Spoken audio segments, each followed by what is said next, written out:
The seed is so generous. It's saying, save it once, and I will give you enough to grow food forever and share it in abundance. So whether it is a solution to the crisis of hunger, malnutrition, disease, or a solution to growing biodiversity again, it's in the seed the answer lies. A seed put into the soil through loving hands makes you remember that you're part of the earth. You're not separate from the earth. It makes you remember that these hands which are being made dispensable, every calculation of industrialism is get rid of the hand. Replace it with a machine, replace it with fossil fuels. It's the hand that connects us to the earth. Hello, beloved friends. Welcome back to this very special episode made at Navdanya, India, on the farm. Before we get into it, we have some very beautiful ways to come together.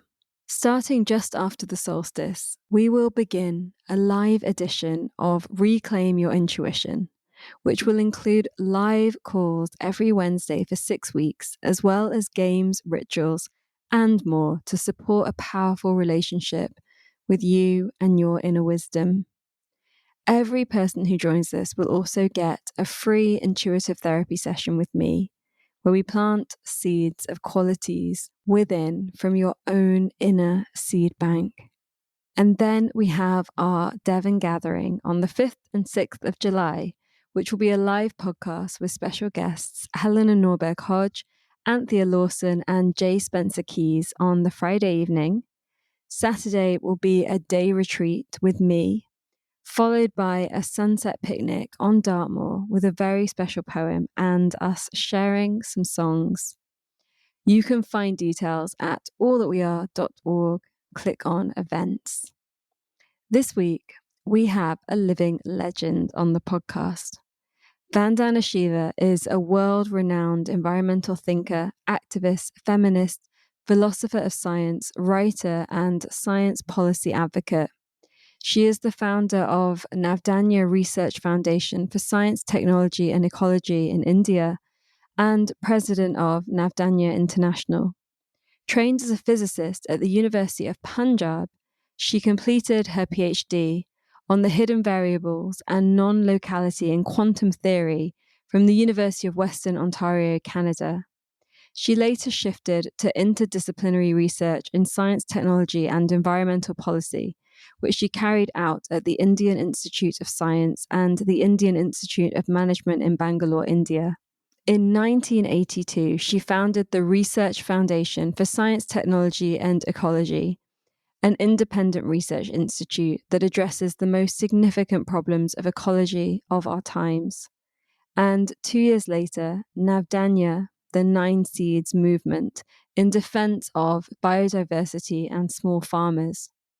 In 2011, she founded Navdanya International in Italy and is chairman of the International Commission on the Future of Food and Agriculture, co-founded with the then president of the region of Tuscany. She is a recipient of many awards, including in 1993, the Right Livelihood Award, also known as the Alternative Nobel Prize, and named among the top 5 most important people in Asia by AsiaWeek in 2001. She's a prolific writer and author of numerous books and serves on the board of the International Forum on Globalisation and as a member of the Executive Committee of the World Future Council. After the conversation with Vandana and I, you will hear from Chanda Shekhar, who is one of the core team at the farm, as well as a multitude of participants that I met when I was staying at Navdanya for the Earth Democracy seminars with Vandana. The whole episode was recorded on this beautiful organic farm, apart from Kai's part, which was sent after she'd returned to her home country. You will hear from Jao, Sarah, Juanita, Neela, Laura, Isaac, and Lise. In this episode, entitled Earthly Delights, we explore the themes of biodiversity farming, seed libraries, and universal law as we speak to the question, how do we reclaim health for our food systems? We hope that this conversation fills you with the inspiration to become a planter and nurturer of seeds. I can tell you that being inside this seed bank is really quite something. And for us to really understand the relationship between what we put in our bodies and how it is nurtured and brought into this world is quite profound and really one of the most important issues of this time. Welcome to All That We Are with me, your host, Amisha Gadiali. On this show, we explore the weave between activism, the sacred, creativity, and regeneration, the spaces where our inner and outer worlds dance. From healing trauma to nature connection, to new technologies to ancient wisdom, it's time for us to move beyond silos and into an integrated way of being. Every one of us has ideas and personal experiences to share that can lead us to a more beautiful future.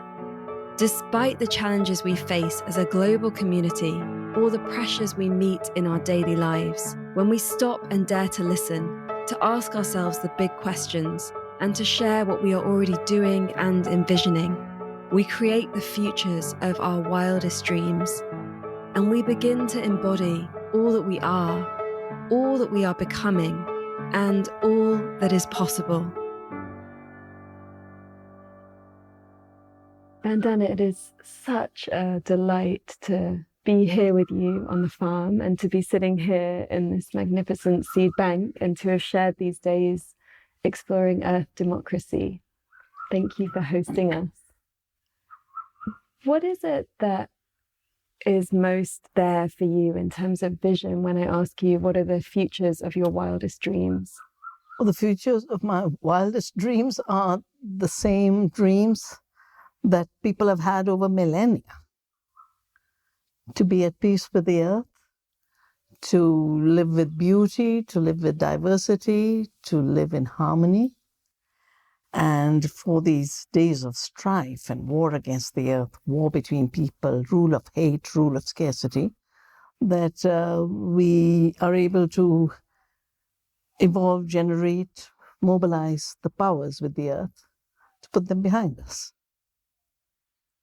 And from where we're sitting here, it's a big job and it feels like there's so much power that is separating us. Where do you find your courage to keep showing up with resilience and hope and to keep cultivating resilience and hope and to be fearless in the way that you embody for so many, how we can actually really embody our principles? Well, I think one has to move beyond egocentrism to be able to both have the resilience and the regenerative capacity, and to move beyond anthropocentrism. That is what depletes us, makes us arrogant, but depletes us. I get my power and inspiration from the seed. I dedicated myself to the seed, but the seed has ended up being such a teacher. When I started, it was a small patch at this end of the farm, just a patch, and a few seeds. Every time they grow, there are a few more squashes I've never seen before, a few more millets, and the diversity and abundance grows. They've removed the mustard that was here, and so proudly Bija, who was our seed keeper earlier, used to say, Didi, 1,000 seeds out of one seed, 1,000 seeds out of one seed. Sit and count and look at the generosity of the seed. And I think this whole idea of exhaustion comes because we've lived in oil and fossil fuels for so long that those resources get exhausted and they create exhaustion for the planet. Whereas the seed constantly evolves, renews, it creates new diversity. And I think we just have to dissolve ourselves back into the earth to know whatever are the problems today. Together, we will be able to be resilient. I feel like there's this dynamic between comfort and resilience and how life in the West has become so like comfortable on a level of like the houses and the sofas and the TVs and the phones and so there's like comfort in that level and then like discomfort in the level of feeling resourced through community and family and extended family and having like those deeper levels of support and freedom and time out on the land. And I wonder how at this time it feels like another wake-up moment for some. There are always these wake-up moments, and I know you had your own when certain things happen in the world and you see them and you start to join the dots together. I know that this is another one that they that they're coming in so fast, and every time it happens, it invites more people into the space of wanting to show up and wanting to make changes in life outside of this capitalist colonial numbness. What is it that you can offer for somebody that's caught in that moment and is wanting to find that deeper resilience and courage within themselves, but also doesn't know where to put their energy and has fear around like what's even possible? Well, I don't think there's a contest between freedom and comfort. Being seduced into giving up our freedoms through the illusion that something is more comfortable. I mean, I've seen the farmers being made to believe, making a compost with a little work is so tedious. Just throw the urea. It's so easy. Just spray the pesticide. It's so easy. But you're prevented from seeing the whole. You're not allowed to see, well, you're going to drain your well dry with that urea. Whereas with organic, you're going to rebuild the water. Our water levels on this farm have risen by 70 feet since we started. We built up the water. It wasn't, we were just saving seeds. There's 6 times more pollinators here than in the forest. These were all positive, unanticipated side effects, but there are negative side effects. 10 times more water used, deplete the aquifers, kill all the pollinators, create more pests. All that is not told in that totally fancy advertisement where every insect is made an enemy. The soil itself is turned inert, terra nullius. So I think comfort comes from knowing, that others around you are comfortable and you're not doing harm. Seeing yourself in context, seeing yourself in the context of an Earth family interactive, and seeing the impacts. And the impacts are what we are not allowed to see. We're only allowed to see the illusionary benefits. More food, totally false. I spent 40 years of my life looking at this issue because that's what triggered me to look. Why did Punjab, which is supposed to be prosperous, end up having the kind of crisis it's having? I think it's just a question of seeing in the whole and seeing with clarity. And then you realize that comfort is your relationships. Comfort is not your consumption. You mentioned the incredible work that you've been doing around food systems. Do you see from the point that we're at now that it is possible to recover our soil on a mass scale and go back on a mass scale into whole foods from this processed world that we're in? I think it's the wrong direction of the arrow of time to think that moving forward into a livable future is going back. I mean, how can forward be back? Creating the possibilities of a future is creating the possibilities of a future. It's in the future. It's not back. When you ask, is it possible to have the soil regenerate? You're questioning the very power of the earth. One of the images that I just love is going over old bridges which have been abandoned, cement, and forests are growing through it. There's one down towards Haridwar, old bridge, used to be a narrow bridge, abandoned, flourishing forest on it. Cracks along the pavements, dandelions grow. Give the earth time, she'll crack all concrete. It's beautiful and a hopeful message. And so within that, how much of our time do we devote to fighting against the glyphosates and everything that's taking over our soil? When we think of fighting against, we assume it's something we do separate from doing the right thing. The day this farm is a chemical-free farm. We don't use glyphosate, but there's just so much diversity on this farm. The minute I say I'm going to care for every bit of the Earth's biodiversity, I'm going to not wipe any part of it out with toxics. I will not use glyphosate. You've resisted glyphosate. There's nothing extra you have to do to fight glyphosate. You just have to say the world doesn't need it, and I will not use it. And as more and more people realize that not just as farmers, they've been made to believe the comfort of kill the weeds. But that's because they're living in the illusion that that biodiversity, that are companion plants, are competitors. When we then realize that when you grow a lot of diversity anyway, no one plant overtakes the rest. They all find their little niche. And good farming is biodiversity farming. And that's glyphosate-free farming.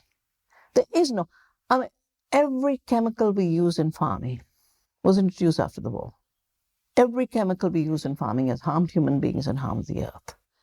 Every chemical we use in farming is very crude to do the job it pretends to do: control pests, control weeds. It creates super pests, it creates super weeds, it creates resistance.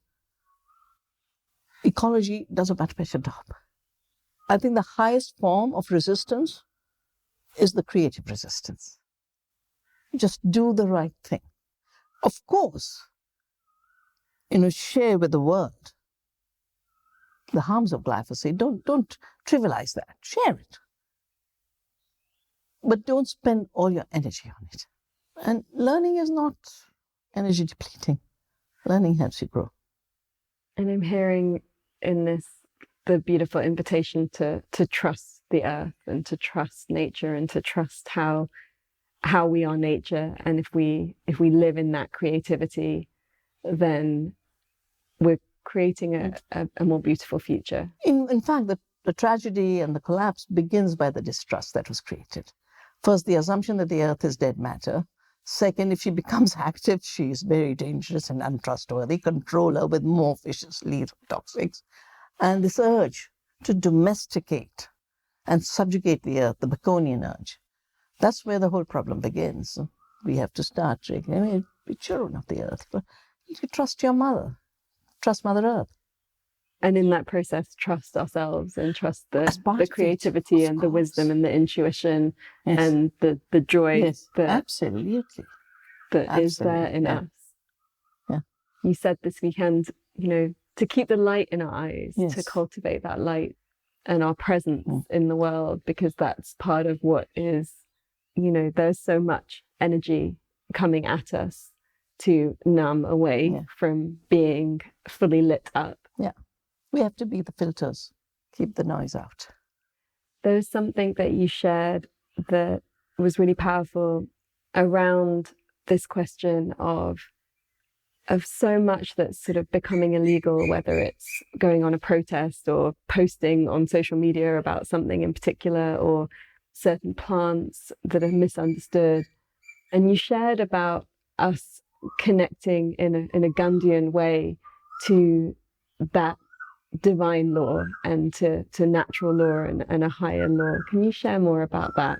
With all these laws changing, it creates so much, what can I do? And a shrinking and a shrinking and a shrinking. So, these written codified laws are really part of the colonial structure. It's not that we didn't have laws before, but laws were common law. Common law or laws that are evolved by people, lived by people in community. So, of course, a Gram Sabha, the village as a whole, sits under a banyan tree and makes decisions, and no one is excluded. In a Gram Sabha, no one is excluded. These new power panchayats, of course, people get excluded, but otherwise it used to be, the panchayats used to be really the elders, just like in indigenous cultures. The wise ones are the ones who are, they're selected through community. And always the grandmothers are the leading. And so in these times, we all believe that paper law is the only kind of law. And it's not, because there's There's universal laws of ethics, of spirituality that guide the universe. And those have to be followed, obeyed anytime by everyone. Then we are earth beings. That's what earth democracy is. We are part of the earth. The earth gives us freedom.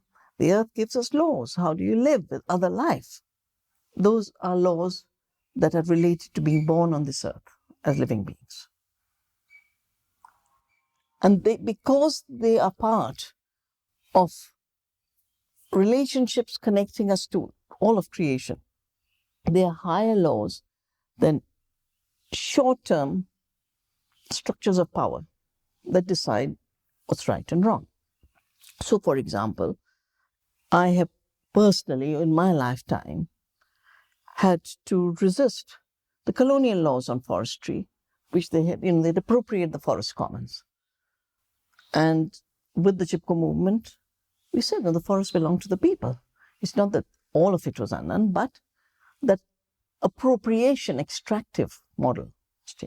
Personally, I've had to deal with patriarchal custody laws, that children are the property of a man, no matter absent, alcoholic, insane, in a prison, but the child is. I said, no, child is not property.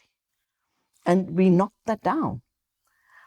We prevented the crazy law that we will make sure farmers cannot save seeds. That's why Navdanya exists. That's why the seed bank exists. No, it's our duty to save seeds. Seeds give us the law about what the seed is. Monsanto doesn't write that law. And in a strange way, the really powerful, who's really ruling the world these days? Big pharma, big ag, big poison. And they're writing the laws about what is done and what's not done. Can't touch the healing plants. But you can be experimented with the most dangerous drugs. I think that's immoral, and I think it's unscientific, and I think it's dangerous, playing with people's lives.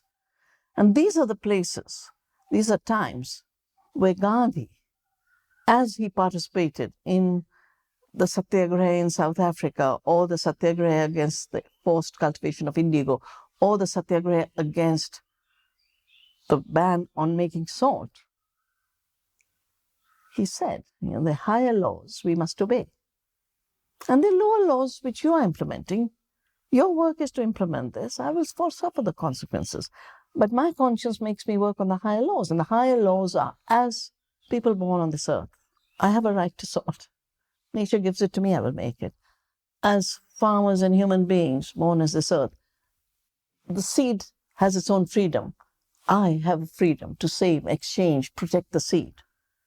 I have a duty to not obey a law that says it's property of Monsanto. So we have the intelligence, the consciousness, the power to recognize what's a construct and what's the relationship through living systems. And higher than the living systems then are, of course, all the universal laws of existence. And so in this time where we have a rise in chronic illnesses and degenerative illnesses such as Parkinson's and dementia, and then, a lot of people have like unknown kind of chronic fatigue syndromes and different conditions. How is it that you see that we can reclaim our health and in these times? Of course, we grew up in a childhood when no one had any of these problems. We knew one lady who got breast cancer, but she lived till 85. The only person who had cancer when we were children. No one else has cancer. Now every second person has cancer. And it's so fatal in 2 months. 1 week they're diagnosed, 2 weeks later they're gone. And all sorts of ages. All sorts of ages. All sorts of ages. So quite clearly, this pandemic is one of the most serious. In fact, if you ask me, it's more serious than the symptoms of the ecological crisis. This is what we should be waking up. In any case, its roots are in the same problems, the same systems that give you climate havoc, 50% greenhouse gases, industrial food. Same systems that make species disappear, industrial food. Same system that makes you have chronic disease. And the good thing is that in the last decade, there's a growing awareness that these are all actually different systems of the same one disease, which is a metabolic disorder, that what you're putting into your body does not harmonize with the rhythms of your body. That's what a metabolic disorder is. The metabolism doesn't absorb it. It disturbs the metabolism. And another thing that's becoming very clear is because it's been created by this, I would call it the external input of things that don't match the body's laws, it's reversible because you can change that.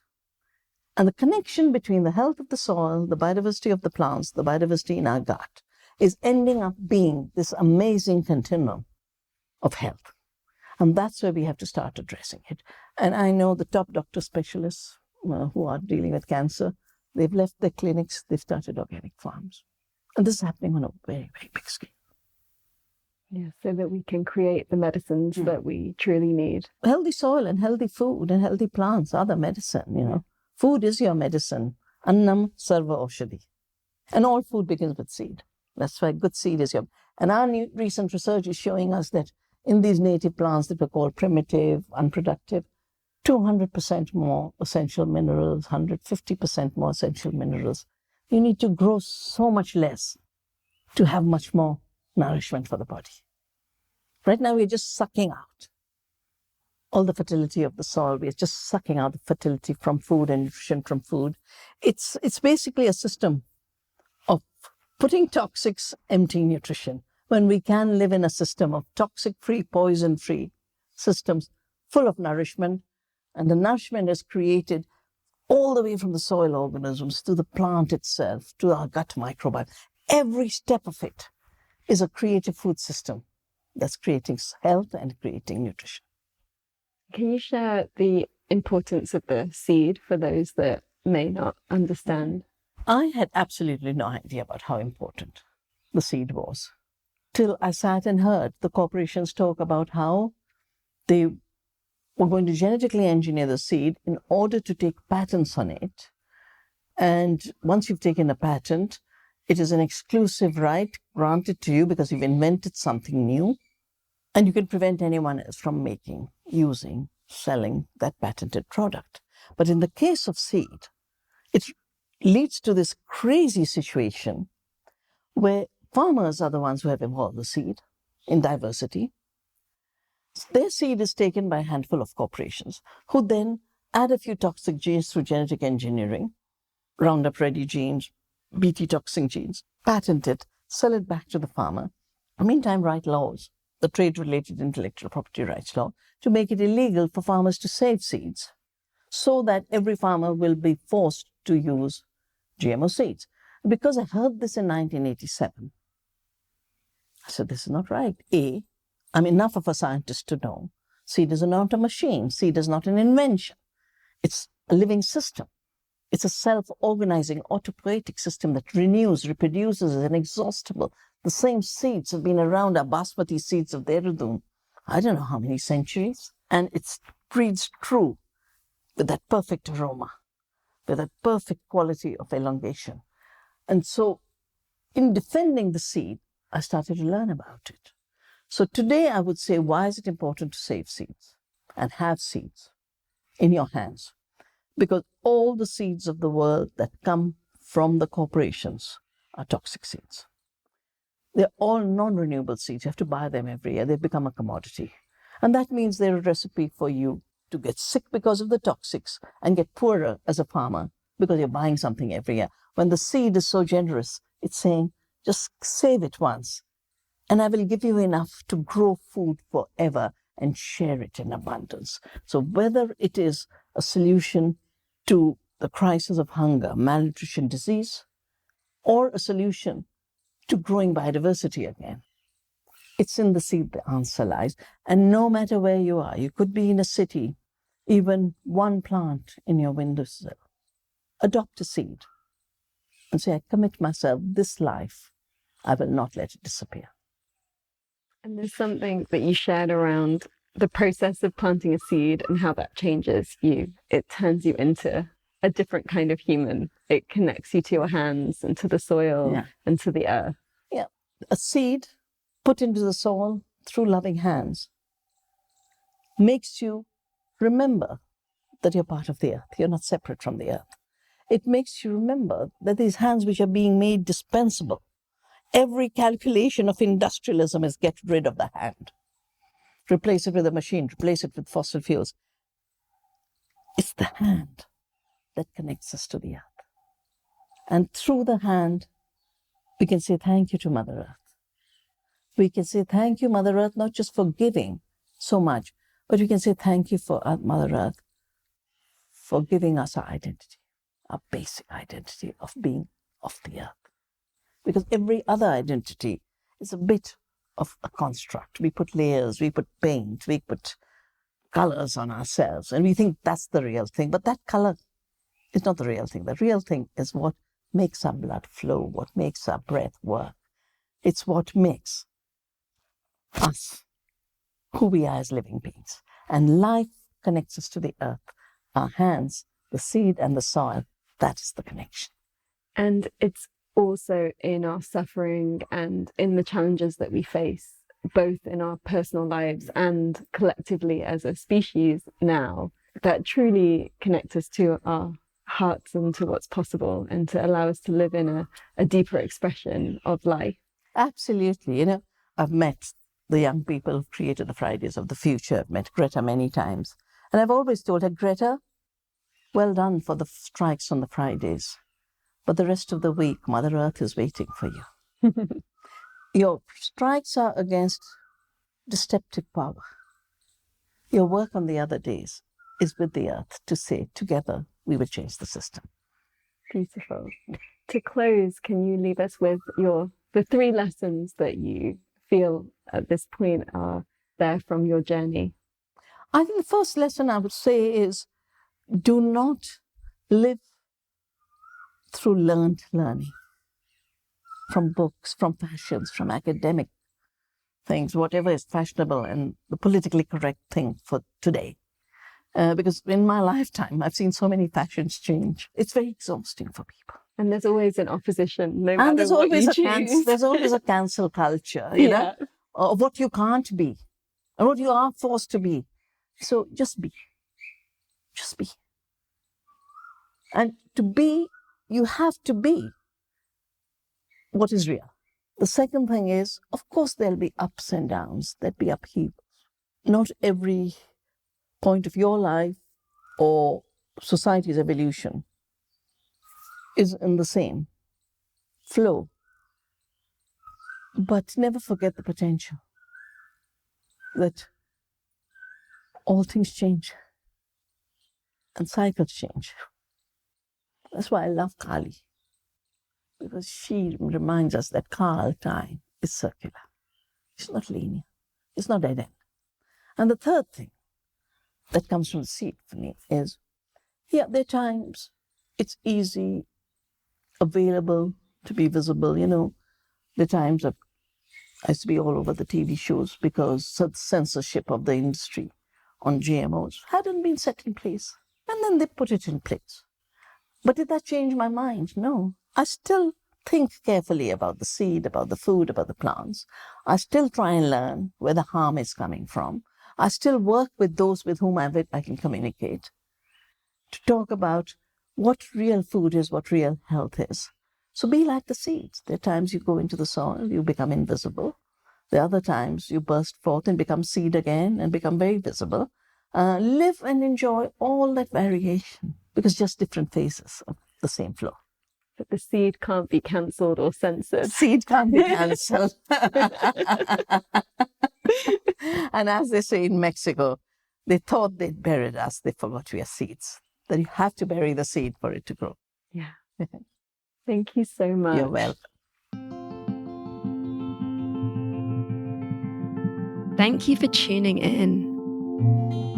If you are enjoying this episode, do join our membership.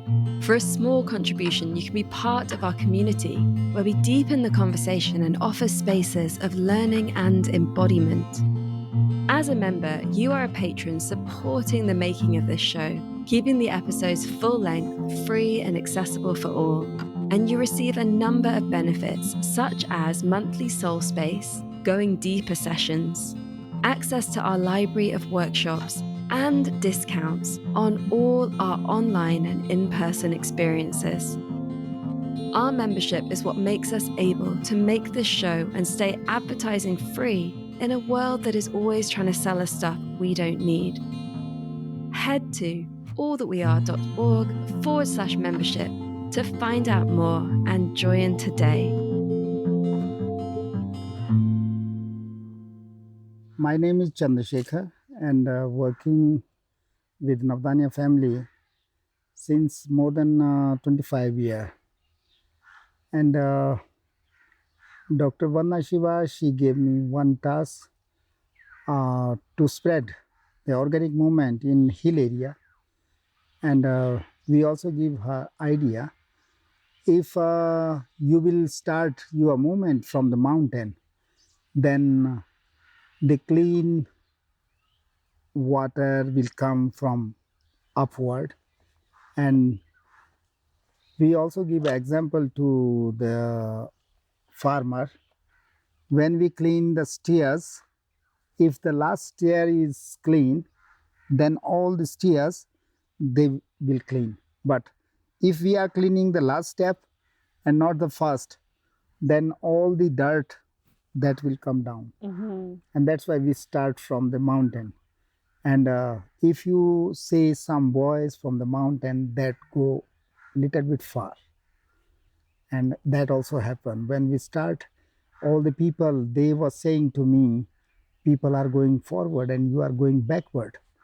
The people are growing more food from the fertilizer and the hybrid seed, and you are saying save your native seeds. But now people realize, and that's why our state is also 100% organic.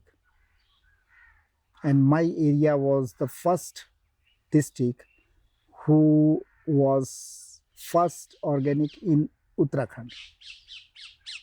And how is that process for you of becoming organic? In our hill area, in interior, because the fields are depend on the rain, and that's why there was no more use of the fertilizer, but the government was giving them free hybrid seed and free container, and that's why people were attracting. If you will give free anything, they will take from you. And then we mobilize people, it's not good, and you will also lose your native seeds. And then they were alert, and now they save their own seeds. And on the farm now, like how many different plants are there? Yeah, we have so many plants and trees, herbs, shrubs, and other herbal plants. And we use them according to the needs. We have different type of fruits.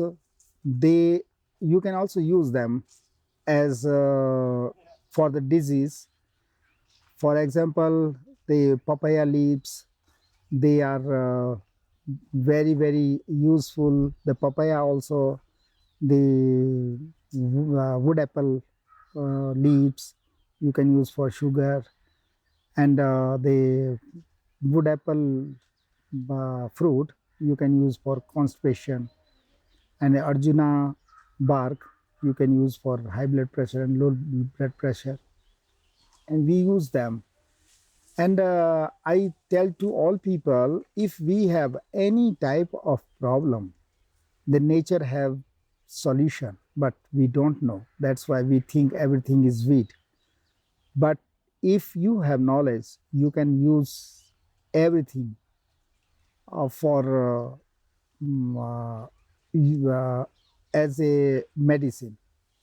Can you tell us about the vine that goes around different trees and takes the different properties of those trees? That's the incredible. Giloy is a very, very good vine, and that in COVID period, the people also saved life because of that vine. And Giloy is very, very good for not only for one disease, for so many diseases. you can use giloy.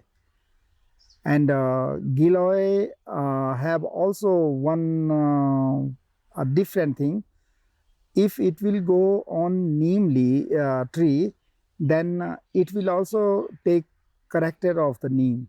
If it will go up on the Arjuna, it will also take character of the Arjuna. And it's not a parasite. It make its food itself. If you cut the root of the giloy, then the roots from the top, they will come to prepare their food. And what are the properties of the neem tree and the Arjuna tree? So how does The this Arjuna interact? is good for high blood pressure and low blood pressure, and the neem is good for so many type of things like blood purifier. It's also antiseptic, antibiotic, and neem have also character. You can make a toothbrush with the neem stick or the branch, and different type of fever you can also control with the neem leaves. And I use the oil in my hair. Yeah, and also for the agriculture, you can also control the pests because of the neem oil or the neem seed oil. The strong sense from it. And if you have neem tree around your house, then lots of disease, they go far from its fragrance or its smell. Oh wow! So it can be a protector of your land. And it's like of a your guard. home. What are some of the other plants that you found to be really supportive for people in these times with the different illnesses that we have in modern life? Yeah, we have akarkara. Akarkara we can use for toothache. And if we have a problem with thorn, then we can use fig milk. And there is also another plant called durba. Everywhere you can see the green grass.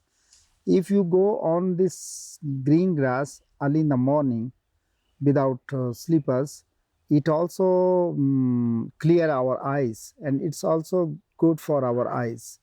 And if you crush them and put it in mustard oil, then it's also good for joint pain. And if in hot time or summertime, if the bleeding will come from the nose, you can put some mustard oil and the leaf, crush the leaf in mustard oil and put it on your head. It will control or stop your blood. What has been the biggest challenge for you? Life is a challenge or a game. I think we should play or we should face the problems. The climatic change is a problem, and somewhere in hill area, people do lots of hard work, but the animals destroy their crop, and that is also a challenge. But people do how they can protect. They do different type of tricks. They make the bird, what we call for that, in drum we put some stones and make a noise, and we also make a animal, a statue with the old cloth and put it inside the field, and the animals, they think that this is the person we can protect. And they also put the saris on the hedge, and then the animal think that this is the people live here, and they don't come. How do you find that balance between like protecting and allowing? Yeah, I think that all the problems because of us. because so many year ago, where this city is, in this time, there was a forest. And we capture the land of the animals, and that's why we are facing. We occupy the land of the animals, and that's why we think they are disturbing us. But if you go last 30 year, 40 year back, then you will see we occupy the land of the animals. And that's why we are thinking they are creating problem, but we create problem for them. And I also saw in village, the 40 year ago, if animal die, lots of eagle, they come and they took that animal in 1 or 2 days. But now the animal will die, but there is no eagle. And we research on that, why it happening. Then we found that this some lion or the other animal, they kill their cow and they put poison in the body of the animal.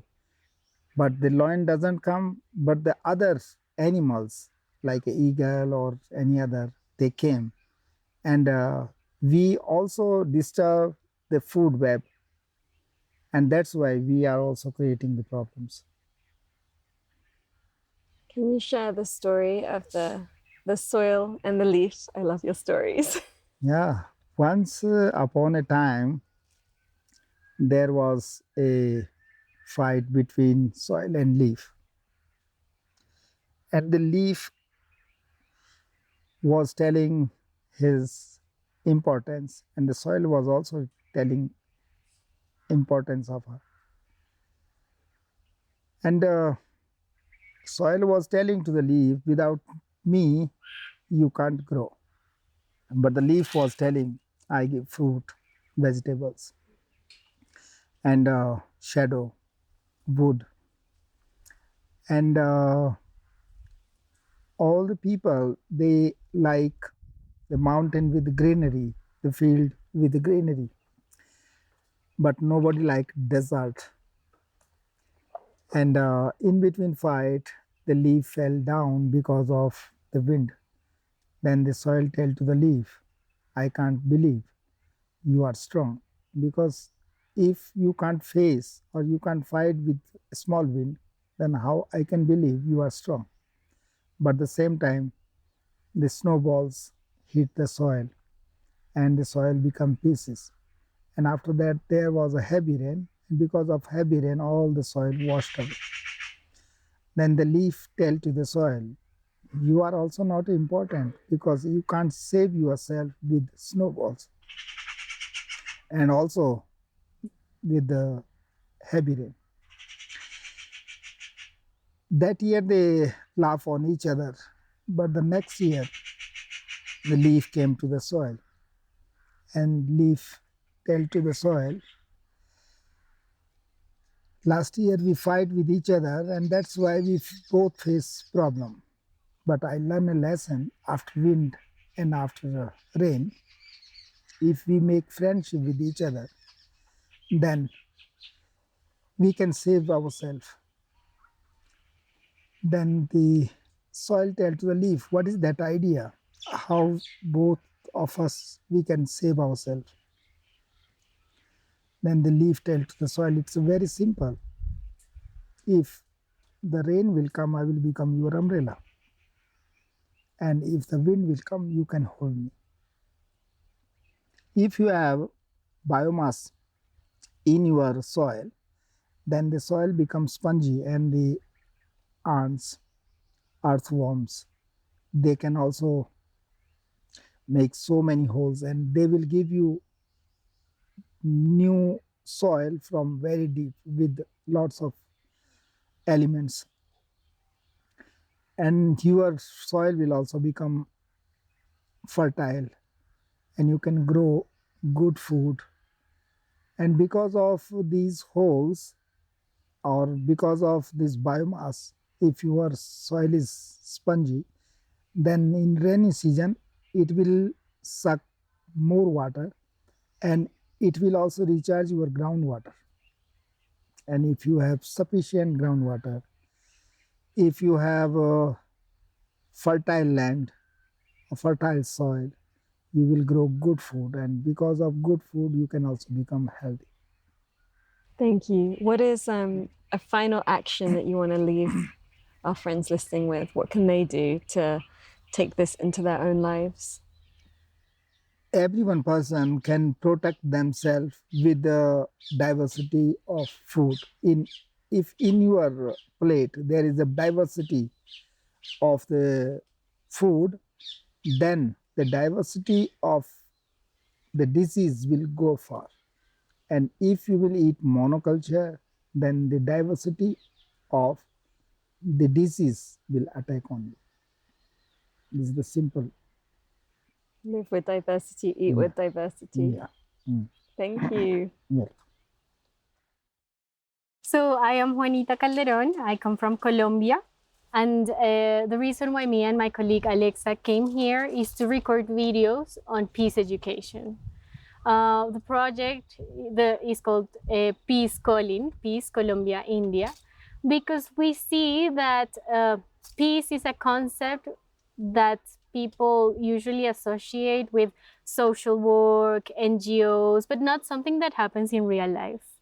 And our purpose of coming here to the Earth Democracy course with Dr. Vandana Shiva was to see how peace is linked with the earth itself. And the expectation was clearly surpassed because, as Dr. Vandana Shiva said, land is the way in which people can get either freedom or either be like a slave. Like being here also meant this opportunity to see how the land, and peace starts with land sovereignty and with connection with what we eat, what we see, what we listen to every day. Because in the cities, I grew up in Bogota, that's the capital city of Colombia, and we are in silos. We are alienated totally from the nature. One of the main criticisms towards the industry is how far away it is from the earth. But then I ask myself, how can we be aware of this connection if the city doesn't allow for this connection?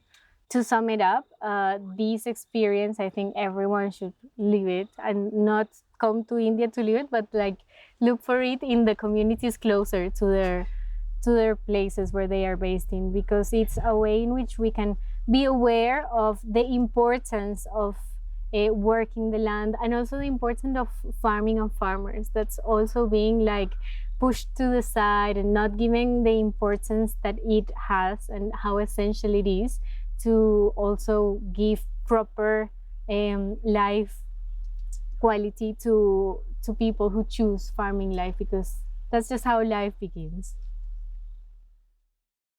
Hello, my name is Nila. I am based in the United States from Pittsburgh, Pennsylvania, but my family is from southern India, Chennai. And right now I'm traveling around India, reconnecting with my heritage and learning about wonderful movements, spiritual, political, etc. And so what does Earth democracy mean to me? I would say Earth democracy means so many things. I think first and foremost for me, it means seeing ourselves not as separate from each other, from the earth especially, and understanding ways in which we can show each other care instead of competition. This course helped clarify many concepts with really simple phrases. I think one quote that Dr. Shiva mentioned was from Gandhi. There's enough in this, the earth has enough for all men's need, but not for one man's greed.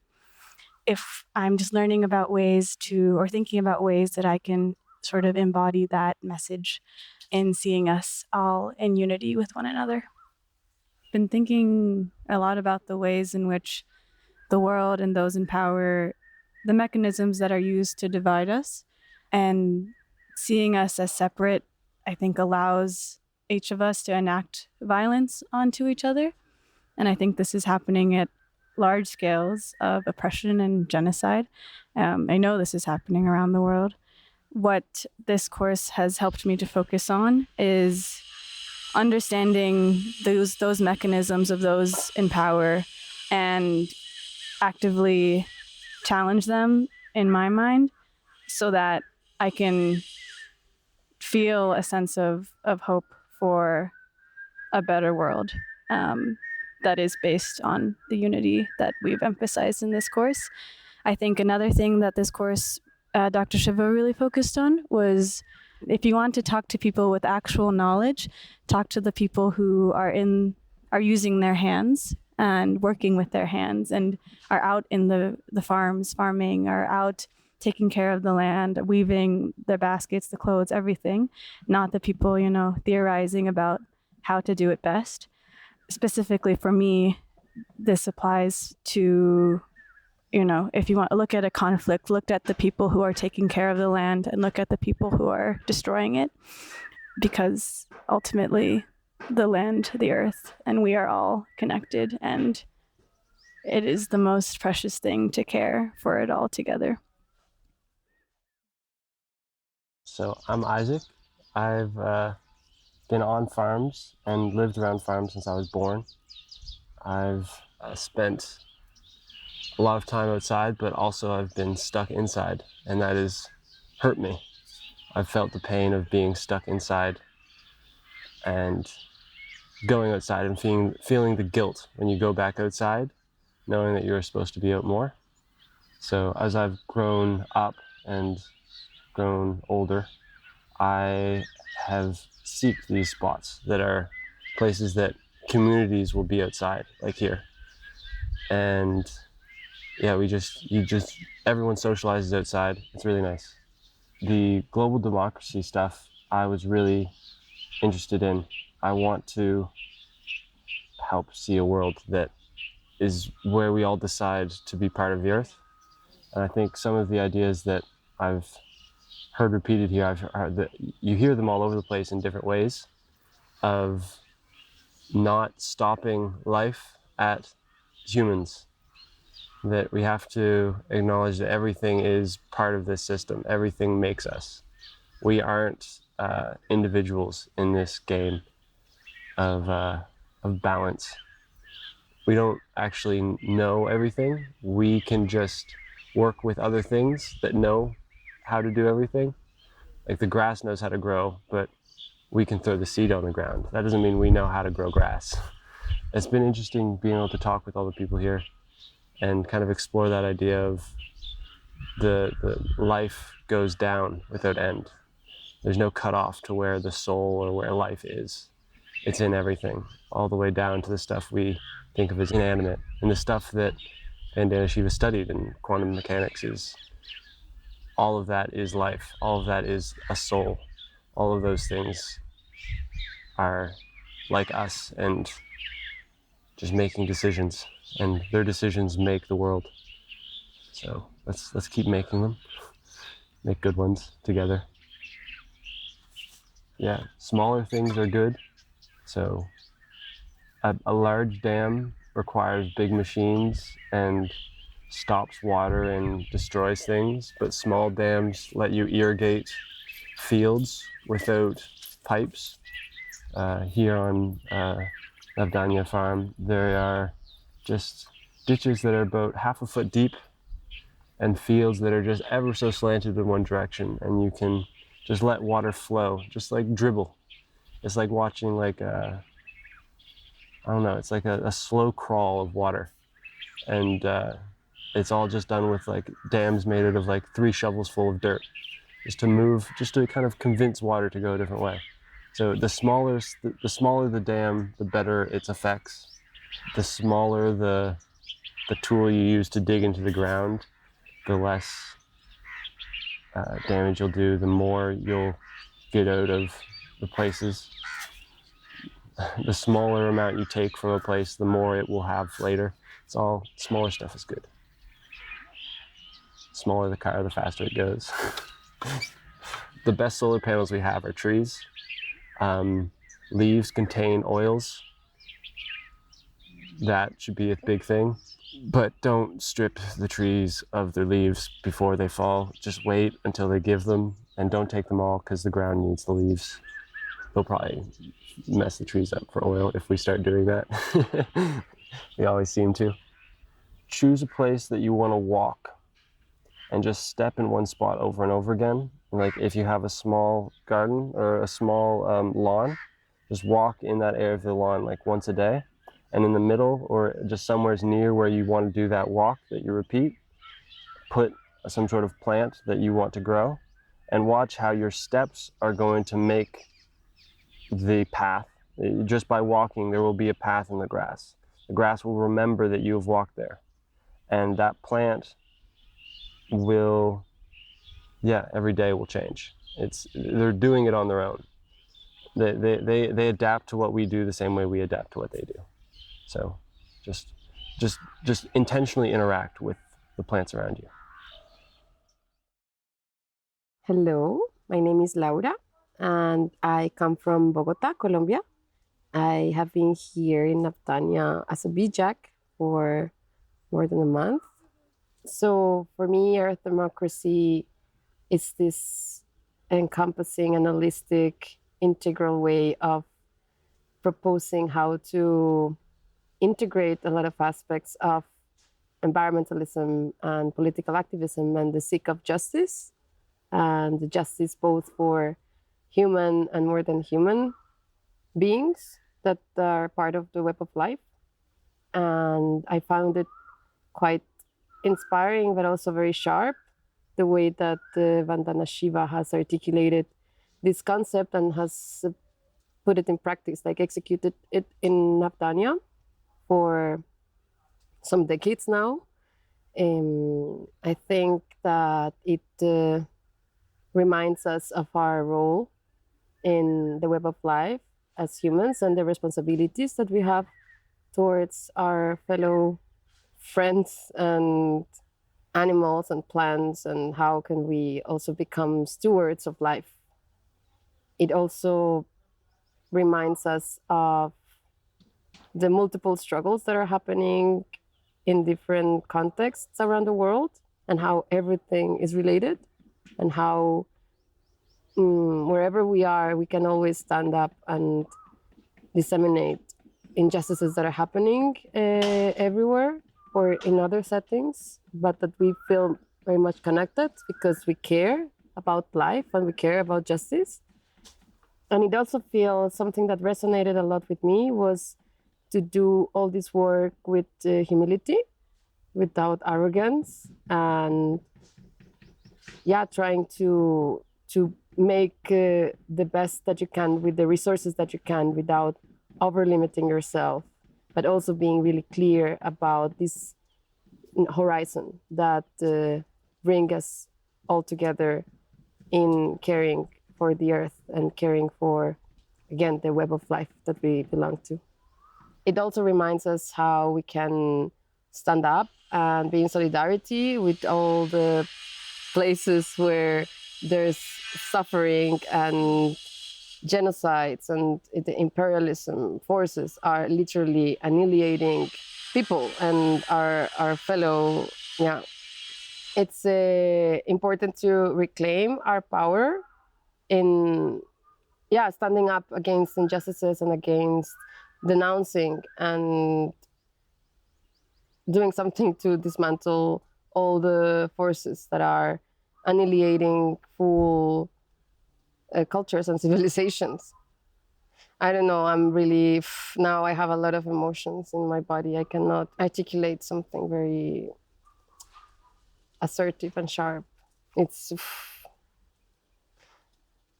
I just feel that it's so unfair. You know, I have been here and it's beautiful. All the care that we share here.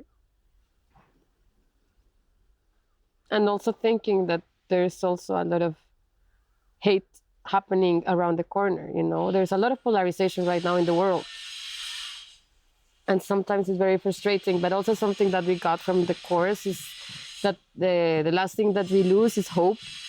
There's always hope, and we have the power to, with humility, to do what we can and reclaim justice and free as much as beings as we can from suffering with, you know, our resources. And yeah, I don't know, it's I get so frustrated, but it's okay. My name is Liz, and I was just thinking about how my experience here was, and I got very emotional. I feel that this place has given me so much, so many ways. How every day when I woke up, I saw something different, something small, not like big things, but just by observing and walking around, I could see so much life. And it felt like when I was here, coming here in the beginning, I felt like more like a seed under the ground, and then seeing myself starting to open up like more and more.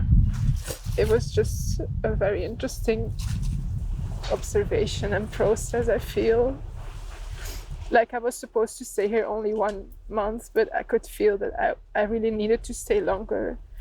Like, this place is for me some kind of healing place, and I just wish that there are more places like that for people. We don't really need to go like to hospitals or anything if there's places like this in nature. And I was just talking with someone about how maybe the marginalized people and people with privilege can go here, but how it's nature, and actually it can be for anyone. But then I'm wondering how we could make it like that.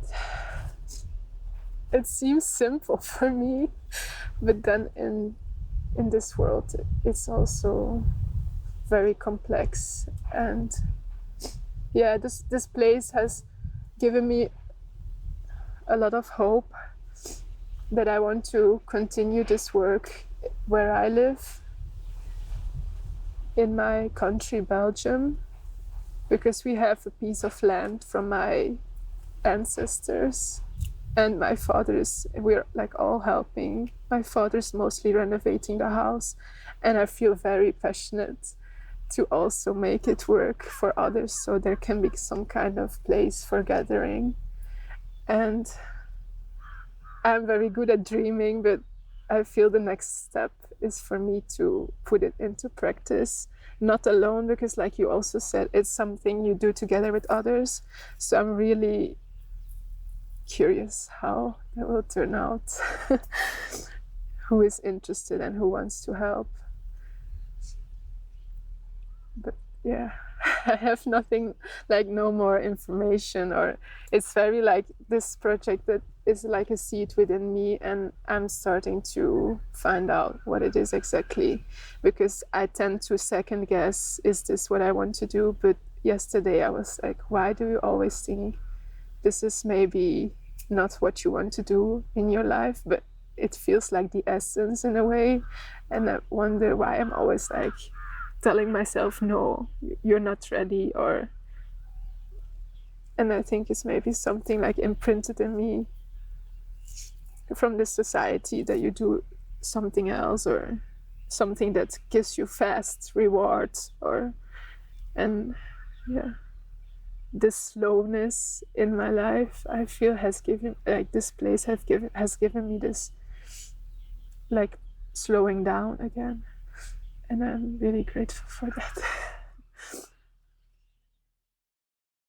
So I'm João, I'm from Portugal. I'm 32 years old.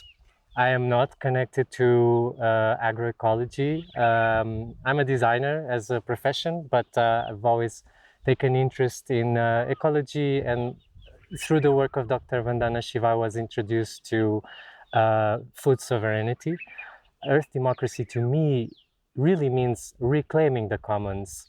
So what is rightfully ours, which is the land where we come from, which we are part of, and that we should really see as Mother Nature. We have to take it back in our hands and just stop allowing the privatization, the accumulation of this endless source of love and energy and food. So it's ours to claim and to work on it, and that's what I want to do.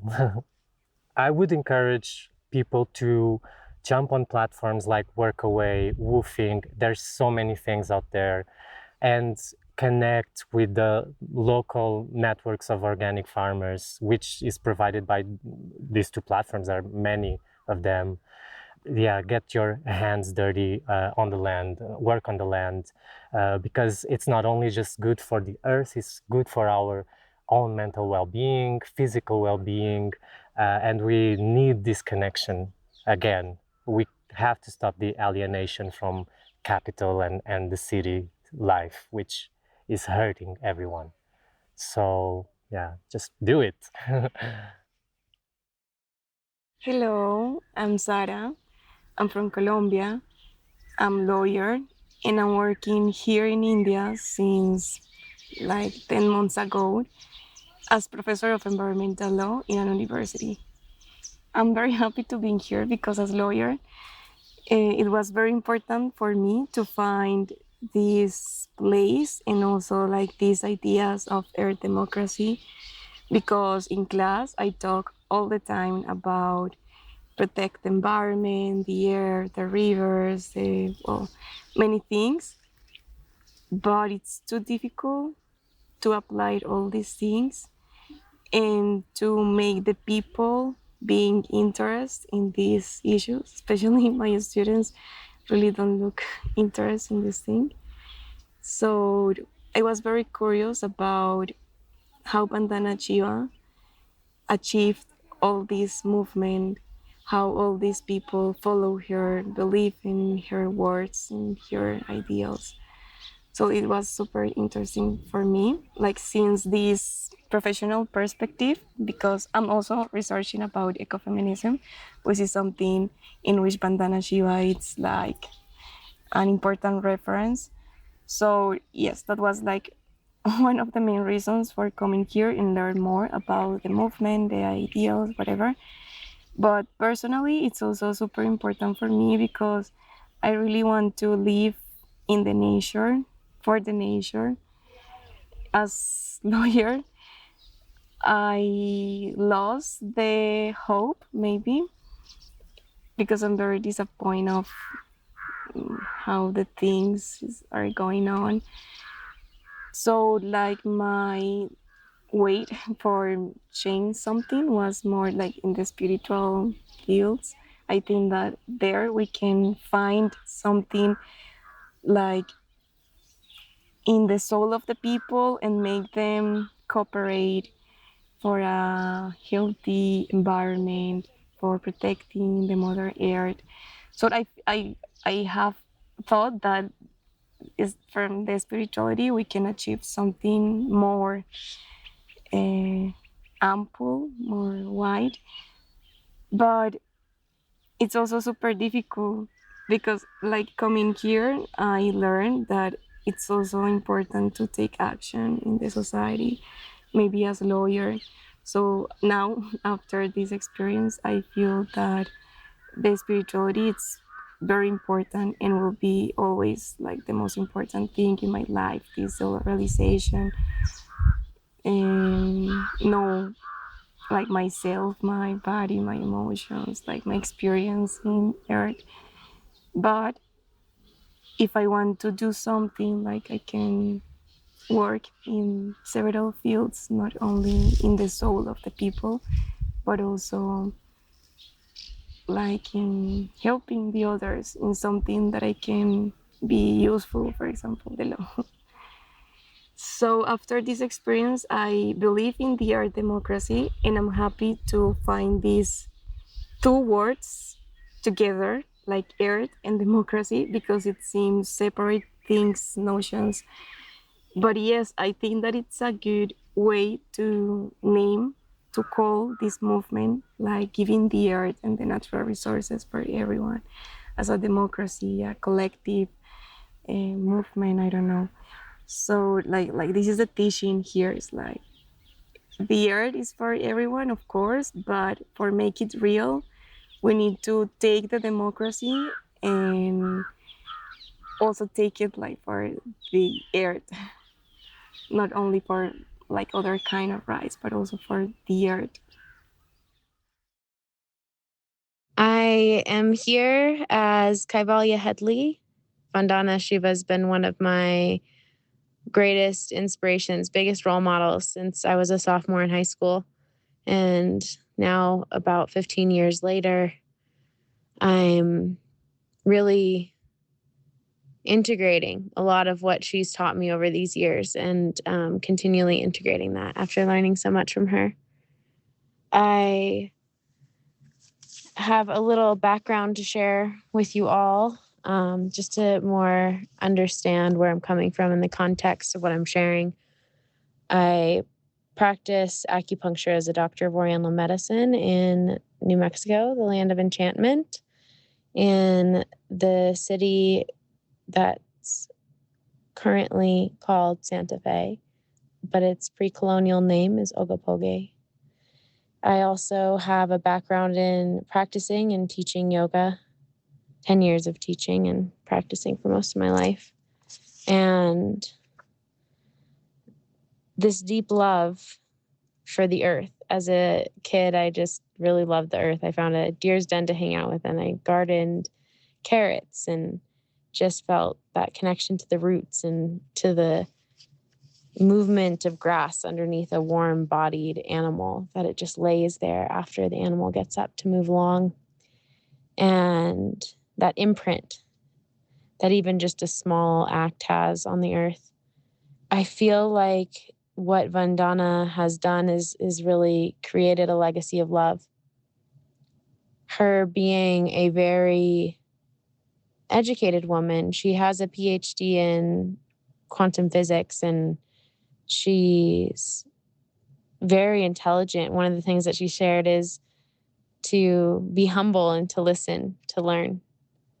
And, hearing that from somebody who is very smart and has created big waves in the world and could be, like we see so many times in this colonial world, in this patriarchal model of hierarchy, that there's this sense, I feel, that a lot of people that get to the place that she's at aren't listening and learning still. So to hear that from her just felt really beautiful. She really reminded me to not become a victim of the circumstances of the world in this kind of polycrisis that we're in now. It's hard. It's easy to get sad about it. I get sad about it. I feel for the earth. And she said to learn from nature and to be like a river and be creative and flow with integrity and to focus on how we uphold the integrity. And what it came to from there was community, and that integrity comes through us working together and putting the earth first.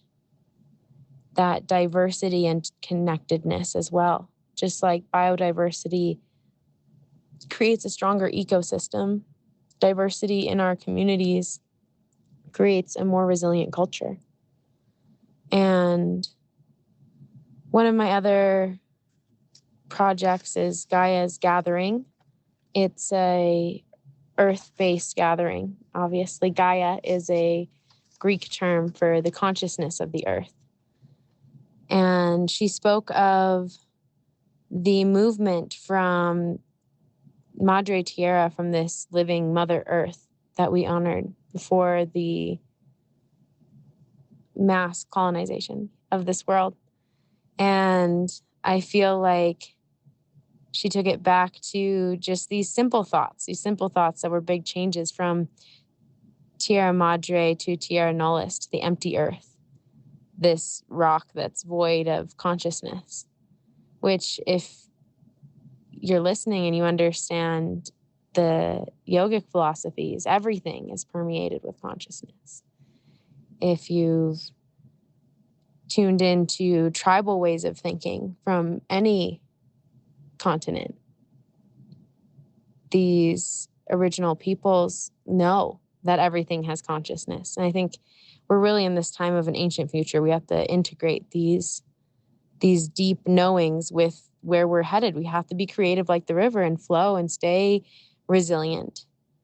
One thing that I love that she said is science is asking questions, not preaching propaganda. And I think that's a huge thing that we've come up against, especially here in the United States and in these last few years with what we went through with the pandemic. There was so much propaganda around a lot of how that was handled that wasn't deeply rooted in an actual question and deeper science. And willingness to admit wrongs has started to come out. And so that's good. You know, we need to learn from our mistakes and move forward. One of the important pieces of my life that I'd like to convey is, for a long time, I was looking for community, and I found community. I live in a yurt, transitioning to being fully off-grid in a land trust where there's no single ownership of the land. It's not one person's ownership. We call ourselves land stewards. We all care for this land together. I just want to encourage those that feel a little lost or like it may not be possible, that it is possible. There are ways to create an integrated, strong, resilient community, even if you're not living off the land, in such a way to work together to find long-term sustainability. Because really the key of what she was saying, which is a really clear part of the substance of life, which is food, is that community is the only way to make a shift in food and health security. So I just hope that these sharings of my notes and of the things that I learned from this beautiful force of nature, Vandana Shiva, Dr. Vandana Shiva, brings you some solace in these times. Hope that you can feel this as we're all part of this earth family, and there are many like-minded people over the world. Besides learning from her, the other people that I met at that course were hugely inspiring to see that there's so many people all over the world doing this work, really getting into the roots and focusing on how we can heal to clear up these symptoms. Maybe colonialism and these tragic propagandas are just symptoms of some deeper root that we can just find and pluck out, and together we're going to heal. We're going to come together as an earth family. So I'm holding your hand, and thank you for having me. Thanks for hearing me out. Much love. I hope you've enjoyed all of the voices and the bird song and the crunching of the leaves in this episode, and it has brought you closer to your own nature and inspired you to want to plant seeds and to understand seeds. You can find out more about everything that's been shared here if you go to navdanya.org.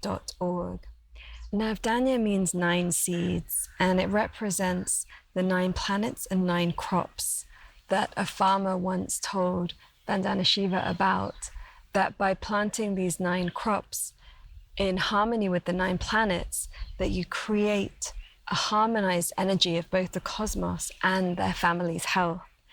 And so by understanding these 9 seeds that symbolize protection of biological and cultural diversity, we also understand seeds as commons, based on the right to share seeds in today's context of biological and ecological destruction.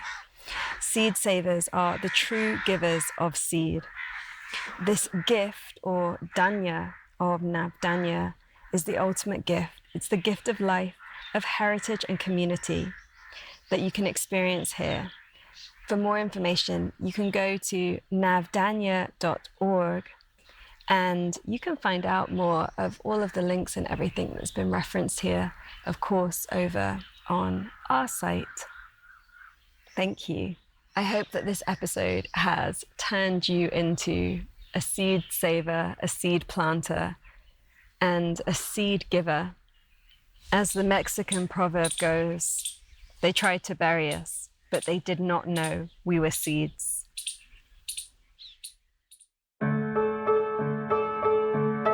Thank you for listening. We hope that you have enjoyed this episode and it has sparked some inspiration and creativity in you. As always, you can find links to everything we mention in this episode, download our book, and discover so much more over on allthatweare.org. We give space to our guests to share their perspective without debating it or fact-checking, as this approach allows for deep, unedited conversations from the heart. We trust your discernment and wisdom to take what is useful and challenge what isn't in your own understanding. We offer spaces for discussion and integration in our membership community, which we would love for you to join. We don't believe in selling you things you don't need through this podcast, and so it's made possible by you, our beautiful community. If you loved this and would like to connect more deeply with us, please join our membership. You choose what you contribute based on our sliding scale, and you become a patron whose support makes this podcast happen, as well as receiving access to a library of many resources and invitations to nourishing events. Please also hit subscribe and leave us a review wherever you listen so others can find us. This podcast is made by an all-female global team. Me, Amisha Gadiali, producer and host, Anna Greta Folderbach, who crafts the words that accompany each episode, and Mary Chan, who edits the sound so skillfully. All That We Are celebrates all that we are already and the untapped potential that lives inside us. It invites the full power of the more than human world, nature, the unseen, our ancestors and our future generations. It reminds us that we never exist in silo, through borders, timelines, or polarity, that in each and every moment, all that we are is here.